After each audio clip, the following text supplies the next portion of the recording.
Little Growth Podcast, a podcast for the big and small, creating synergy across class, over, beyond, and above the bridge of life. Little Growth Podcast, podcast just for you.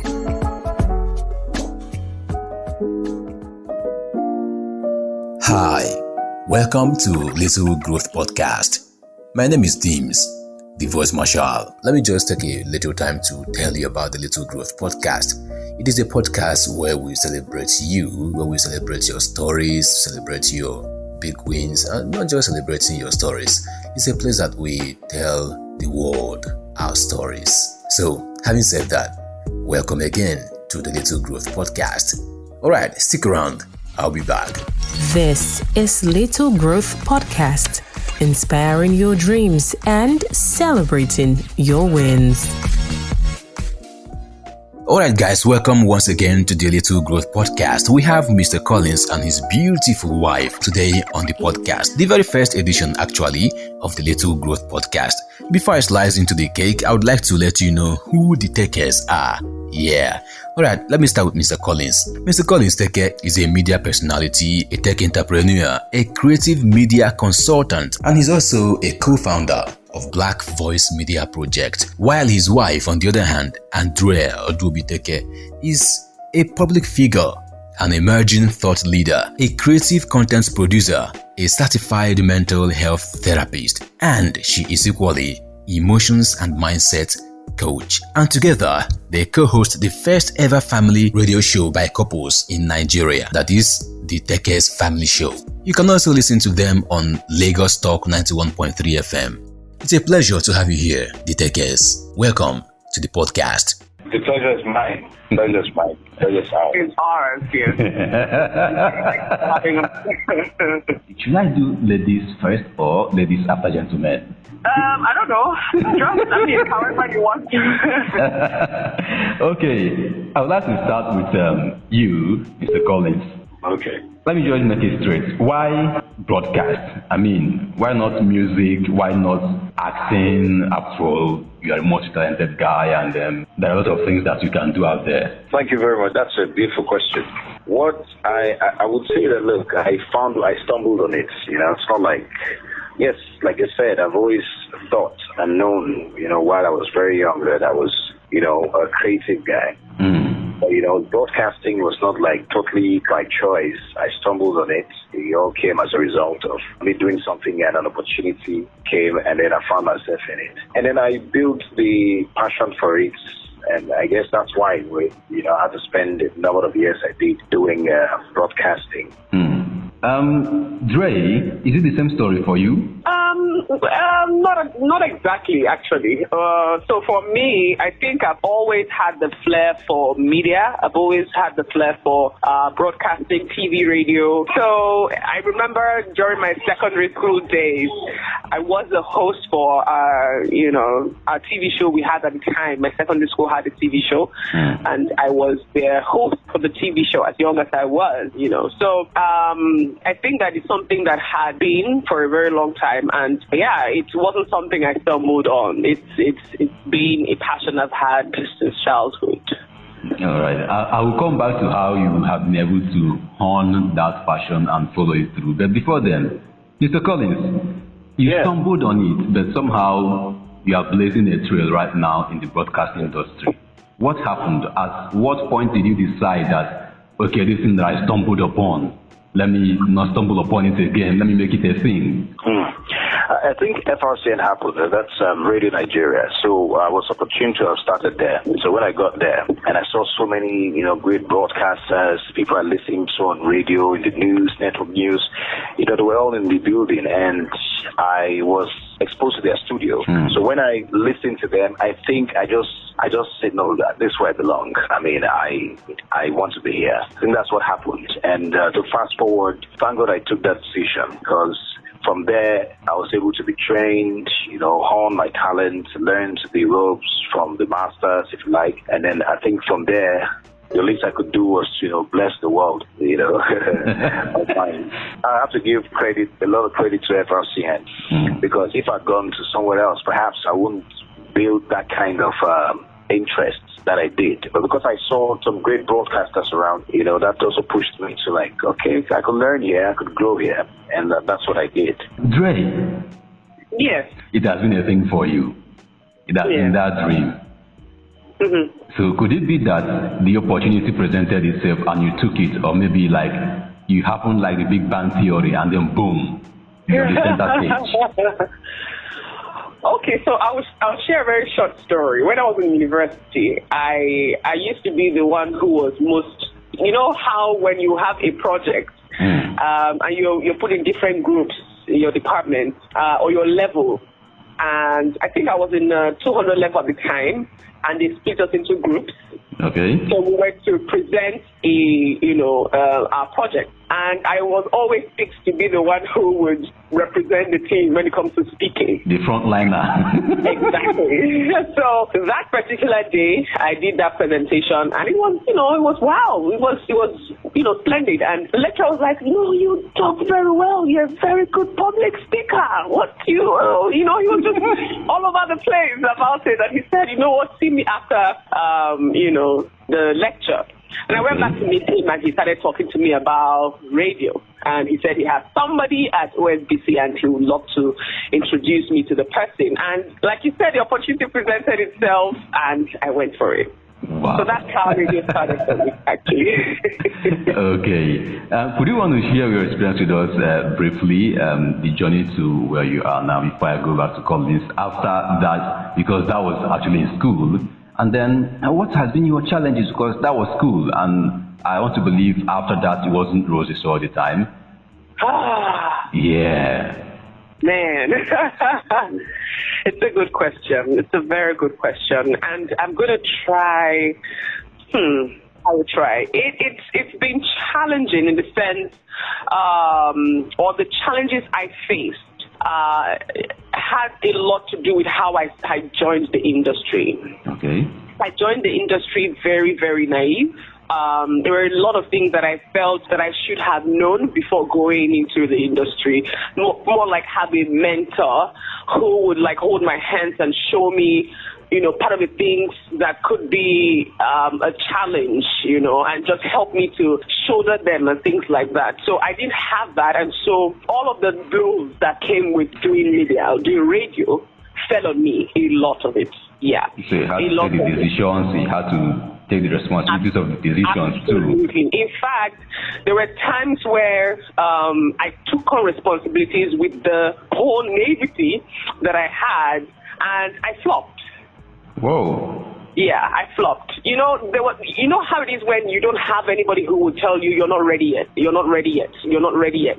I didn't have anything like that. So I was raw into the industry. When I say raw, I was completely raw into the industry. So I didn't have, anybody who, I trained myself throughout the journey, and thank God for Collins too, who I met along the line and began to help refine my talent, because he saw that I had the talent for it, and so he helped me refine it. But all the while throughout the journey in doing radio, I trained myself throughout the process. I was raw into it, and I learned, myself through the journey. You learned yourself. You discovered yourself. Absolutely. So yeah, I think if I'm able to share the challenge that I experienced. All right. Thanks for sharing. I appreciate it. Mr. Collins, would you want to chip in something to that? Yeah, about challenges. I think one of the biggest challenges is the fact that the industry itself, it's a shadow of itself, just to say the least. How do I mean? Broadcasters, I didn't know when I joined that broadcasters were not as valued as I perceived. Oh yes, I did mention that too. Sorry for questioning. I said that, but it's a good thing you asked him. So yeah, there was this perception I had of broadcasters, like we all had this, like, oh, these are the popular guys, they're on radio, it's a proud thing, like I'm on radio. So I looked, when I started, I looked a lot. I was looking out for things like that to happen, but I failed to understand that the industry itself is not divorced from the Nigerian reality. And being that I started with the government-owned media house, I was able to see firsthand that level of neglect that broadcasters especially presenters, specifically presenters, go through. So the biggest challenge was, first of all, understanding, okay, you're working in the place, you're working somewhere, let's say in the bank, you now know, okay, you become a general manager, you become a bank manager somewhere, you become a regional manager, there's some kind of ladder, there's climb up this ladder. In the media, there's really no rules, there's really no structure, career leader. There's really no paths like that, so to speak, because, they just believe that presenters and broadcasters are tools that everybody can use, politicians can use, the owner of the station can use, I didn't know all of this. So not knowing all of this certainly will put you in the dark. So all I had was I focused on the job, doing the job, creating content and all that. So while other areas of my life suffered, like finances, like getting into business, because if you really want to sustain any passion or any talent, without money nothing moves really. So I think the major challenge was having a break as a broadcaster, having a break as a presenter. It's very easy for people to say, you people, you do MC now, you people, you're always on radio now. So would you say that you've had that break that you're looking for in broadcast? Man, break, Break what? What am I doing? Break, what are we breaking? We break dance. Okay. On a serious note, yeah, I don't think any broadcaster can boast of a major break. I think what you should ask is my break in life as an individual. Okay. Not in this space, because the truth is, I got to realize in the recent my recent days on radio, on paid radio, my most recent days of paid radio, I got to realize that it's much more than, you being a presenter. It's you as a person. If you are a presenter who's a good marketer, and you develop the marketing skills, as a broadcaster, it will complement whatever extra skill you have. So, you have to improve your other skills. You don't just stay there and say, I'm a broadcaster, governor will not be. How about you be broke? About the break, I don't think there's any such thing as break as far as I'm concerned, because where I'm going is really, really far. There are some setting accolades and, successes. Recognitions, yeah, that one I've gotten, but trust me, I don't consider that as break. I appreciate them, but it's not the break. Besides, I'm still very young, so. All right.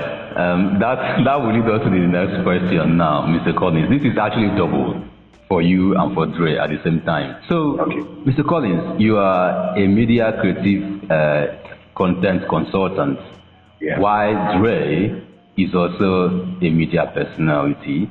And not just that, she is a coach. She is a therapist. Yeah. And she is a wife and a mother, while you, on the other hand, is a husband and a father. How do you juggle that?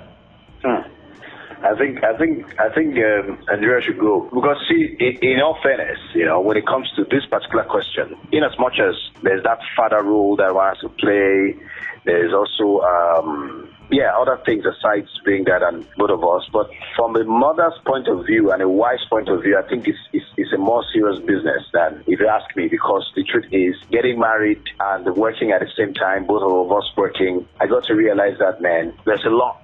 There's actually a lot. Working class women who are married, who have to take care of a family, it's a whole lot. So juggling them is not easy. It's not easy. Or even it's not easy at all.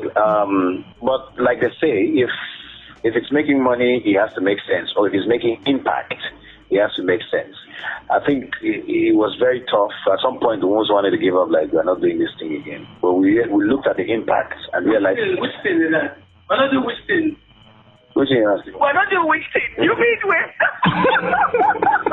I'm sorry, when you say why not do which thing, did you mean the marriage or you mean... No, not the marriage now. You're really working and... okay. Working is a You can't be serious. Don't fear that. Now, podcast, Yeah, we don't know. that's very, very class, you know. Oh my God. But sincerely, to answer your question, is quite challenging. Very, very. And being that work together also, with the whole podcast, the whole time is not enough for us to share with you our experience, really. So I'll just leave it at that. It's very challenging. It's not easy. We just have to come up with best ways that work for us, how we manage the home, and how we draw that line between dealing with each other as professionals and dealing with each other as intimate partners. So yeah, but it's been challenging. Yeah, I also want to appreciate my husband because he's been really supportive. I don't think that if I had married someone else with the kind of person I am, being very ambitious, being very, purpose driven, I don't think I'll be able to pull through. Wow. But he comes through. Like, I'm speechless a lot. Your round of applause, please. Husband of the year. I'm really speechless. He has been coming through. Yeah, so I want to give credit to him because if no be more, if you know the therapy, if you know the all those kinds of things, so you don't yet say now full house right. That kind of thing. Okay, So, yeah. That's so lovely.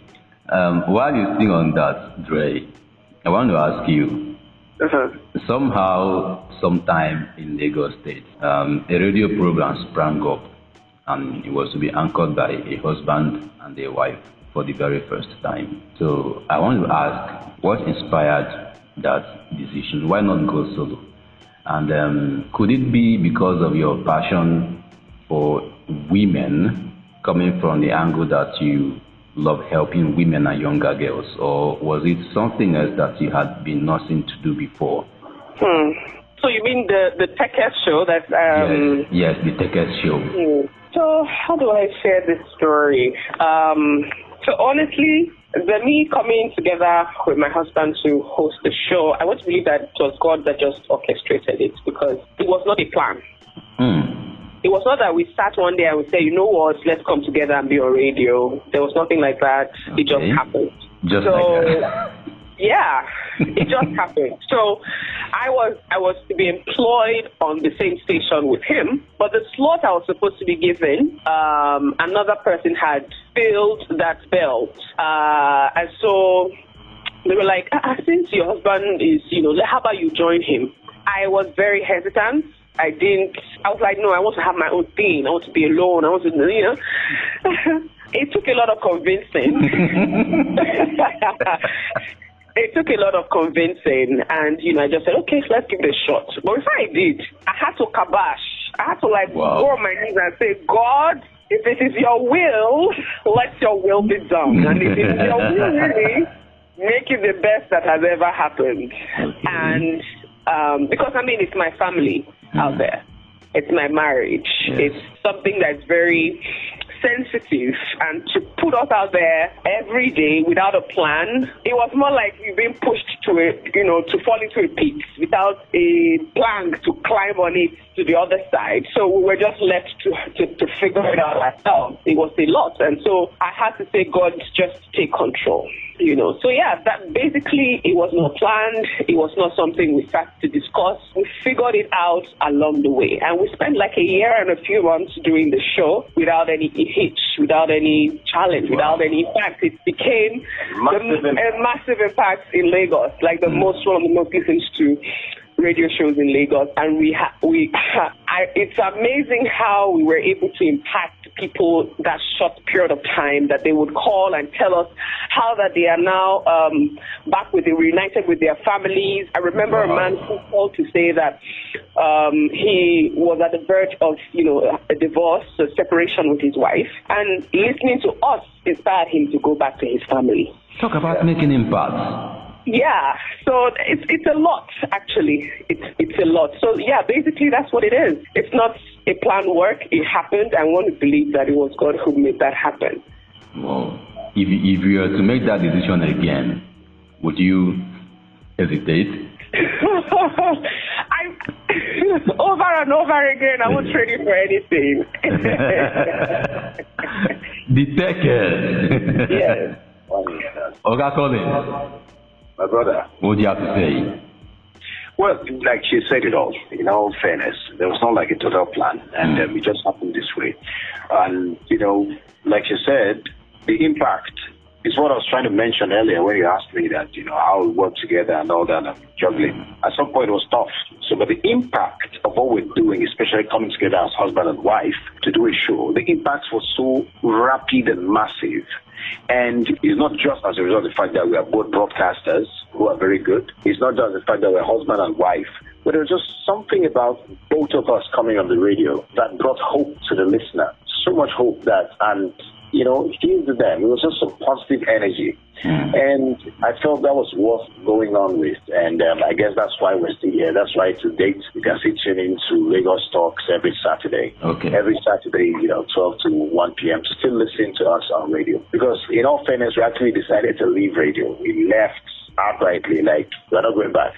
And then the impact of this particular show again, all coming together, the calls here and there, messages, people almost threatening to go to protest, to go and start protesting, bring back the Tekes and things like that. Wow. So, yeah, actually, there have been a lot of messages. So we decided to say, well, we can spare a day of our life to keep doing this as we hope to expand. As far as we have more sponsors, we can expand to as many stations as possible. For now, we're still there. So yes, the impact has been massive. All right. Thank you so very much. We are coming to the end of this session now. But before we go, what lesson would you want, just as one person listening now, what lesson would you want him or her to take away from you? Well, because I'm a Christian, I believe in God. Okay. I'm very spiritual, so I try not to make decisions that are not in line with the spirit. I will struggle if I make a decision that in my spirit I'm not settled with it. So I pray, I communicate with God, and when I feel that settlement inside of me to go ahead making a decision, I go ahead. So I seek divine guidance whenever I'm making a decision. And in this period, it's my lesson, so to speak, with this is that let God guide you, because if you go with your head, you most likely will fall into a ditch. It was almost looking like we're going to fall into a ditch.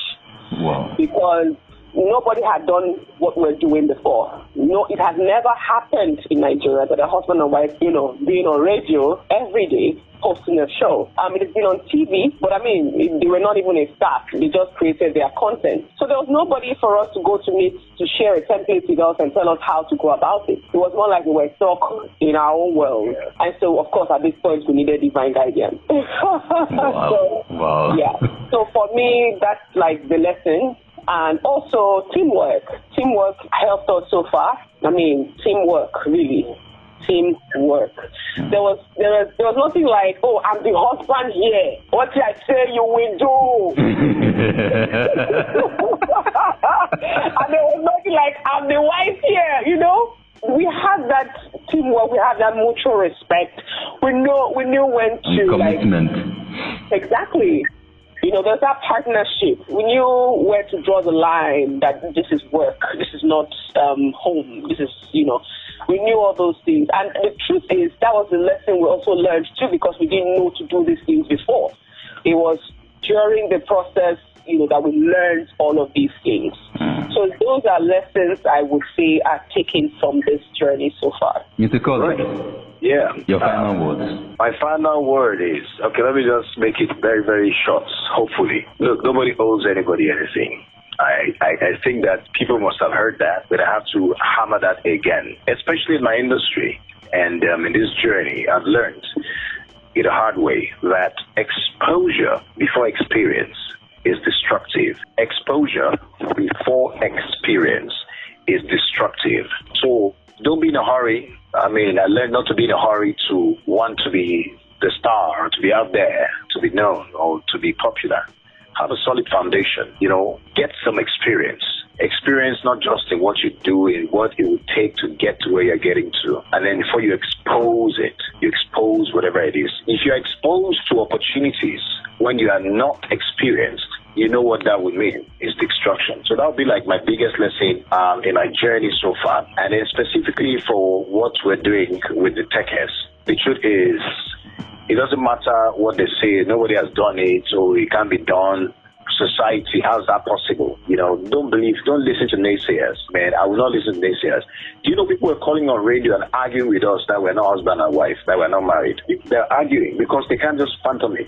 So if we went by what the naysayers were saying or what the society expected, perhaps what we're doing with the show right now and the bigger plans that we have for the show, we'll not be able to do it, especially in the impact parts. A lot of people wouldn't have been able to benefit from it.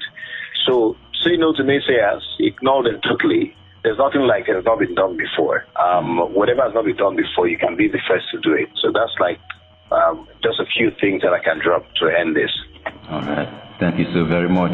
And thank you, the Tekes, for making our time to join us on the program. I'm so glad and I appreciate you both. Thank you so very much, Collins and Dre, the Tekes. You're welcome. It's a pleasure. Now, before we go, I need to say this to your audience. Look, you see this. You're an amazing guy. I have to say that. You've been an amazing guy, and I want to just encourage you to keep doing what you're doing, man. I really appreciate you. My family and my wife and I, you know that we are very close to you. We really appreciate you for what you're doing, and all the best. We got you. We got you. All the best. Thank you. That's big. That's massive. Thank you. I know this guy is like a springboard for you. Thank you so much. Have a good time. You too. All right, thank you. Thank you for having us. Yes, Ray. Alright guys, there you have it. Thank you so much for listening to the Little Growth Podcast. Please also remember to like or favorite as it were, and also to share. Yeah, and in case you want to be featured on the podcast, it's simple. Just hit me up on 070-673-69548. And you can also do well to follow me on all social media at Dimms Freeman. That is DIMMS Freeman. Yeah. Alright, that's it. Do have yourself a wonderful time.